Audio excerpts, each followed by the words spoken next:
There was a war between a motorcycle club called the Mongols and the Hells Angels, and a bomb was hidden in a flat tire in one instance. Can you tell me about that incident? Well, yeah, I'll tell you. I'll take you back a little further, and we had a fight with them in 1977 at the Great Western. I just on my podcast we just did an episode on that, and we were there, and the Mongols were there. There was about 9 of us. There's about 40, 50 Mongols, and we ran into them by accident. It wasn't planned. And one of the Hells Angels, I was standing next to him.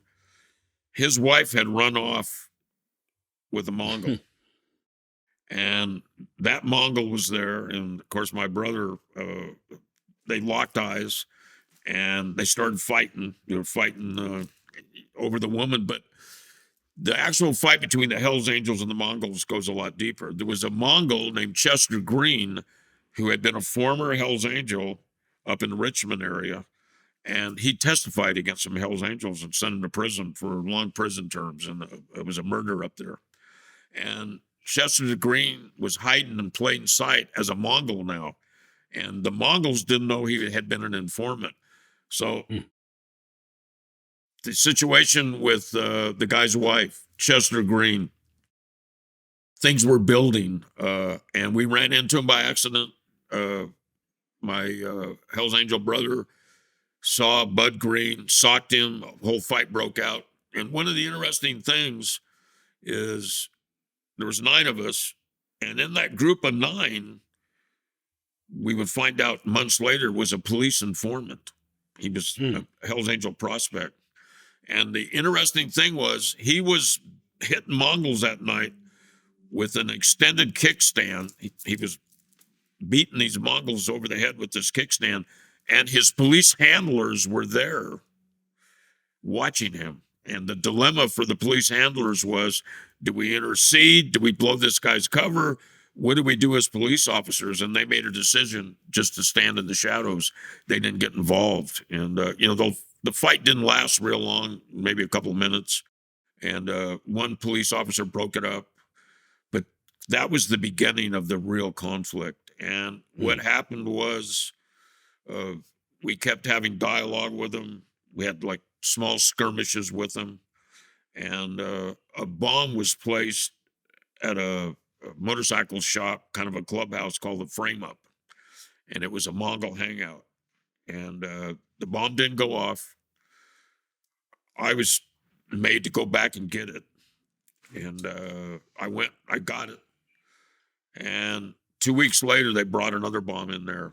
And it's not as simple as I'm describing it right now. It's very detailed.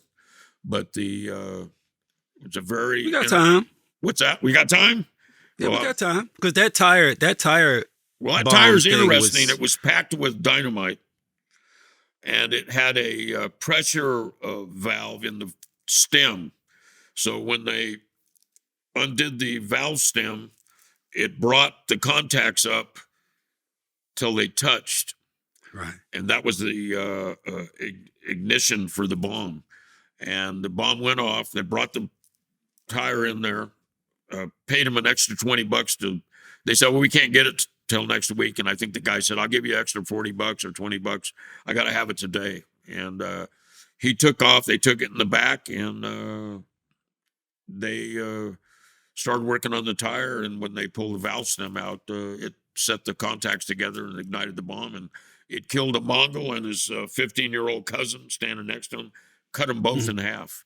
And that was really when the war went off the deep end. Guys were getting machine gunned off their bikes. The cops were going crazy. Now, you got to imagine this is 1977, downtown LA, bombs going off, people getting machine gunned off their motorcycles. And, all hell broke loose. And it was a full-on urban war, if you will. And, people ask me, well, did you ever go to war as a United States Marine? And I have to say, no, I didn't. But I did as a Southern California, Los Angeles Hells Angel. I mean, we were we were getting busy with these guys. And I think nowadays you could never get away with anything like that. But it was a unique time. And what you have to understand, back then, none of the law enforcement agencies were sharing any information, which historically law enforcement it has a history of that. They don't share information. One department is adverse to sharing something with another department. So they didn't make any arrests on the machine gunning that killed a couple of guys, a couple of Mongols off their bike. I think that indictment came 5 years later. And then the indictment for the double homicide bombing didn't come till almost a decade later. That's when police finally started sharing information, and computers were accessible, and the whole dynamics of law enforcement was changing at the time.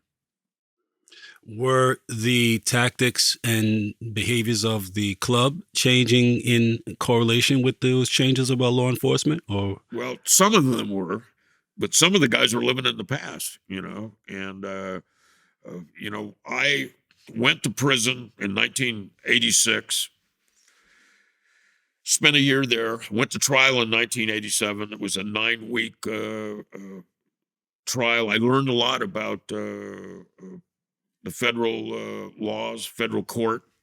I wound up getting found not guilty. I proved the FBI had, well, when I say I proved, my attorney and I proved that the FBI had set me up. And, we had the evidence of it, and I got found not guilty. But the interesting thing I found out while I was in prison, I was introduced to a whole new unwritten rule. And that unwritten rule was outlaw motorcycle clubs don't fight in prison, whether we get along or not. So when I got to the prison the first day, I said to a guy who was the president of the Hells Angels in San Diego, he was there for a double murder. And I said, "Who we fighting with in here, guy?" And he kind of laughed at me, and I kind of looked at him and like, "What are you laughing at me for?" And he goes, "We don't fight in prison." And I said, "What do you mean?" And he goes, "We don't fight in prison. We have an amnesty. It's a truce, man." And so there were Mongols in there, outlaws, banditos, and we were all on the yard together. And although we didn't hang out and interact a lot, we would friendly nod at each other when we saw each other. So when I came home, I beat my case and I came home. I had this thought: if we're not fighting in prison, why in the hell are we fighting on the street? We got everything we want on the street. We got motorcycles. We got all of our party favors. We got girls. What's there to fight about? And I went on this, I don't want to call it a pilgrimage, but maybe it was. I started petitioning. I petitioned the outlaws, the Mongols, the banditos, Sons of Silence, anybody I could get a hold of. Even I had to sit down with our arch enemies, the pagans. And for several years, we had like an amnesty. Nobody was getting shot at. Nobody was getting blown up. And it was a pretty nice time. So some of the guys were for it. Some of the guys against it. And that's in all the clubs. You've got your progressive thinkers that I think I get the impression you're a progressive thinker. And, you think, what's this point? What's the point of doing this? And then you've got your cavemen, that they want to take over the cave and kick the other tribe out. So, that stuff happens, It's human nature.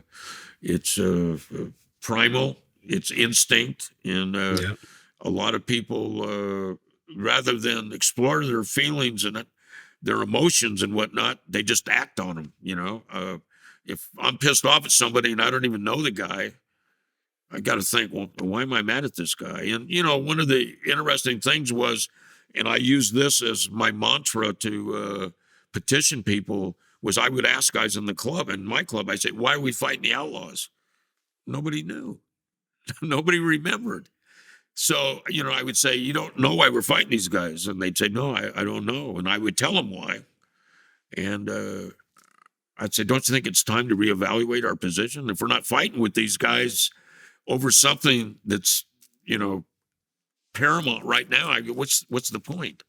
And I made some real headway. Of course, you've got the feds in the background. You talk about paranoia earlier. You got the feds stirring the pot, and they create a lot of problems.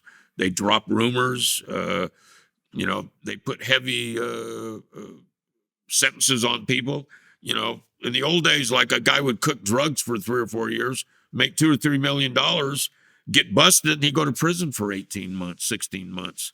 You get busted now slinging dope, and you're going to do 30, 40 years.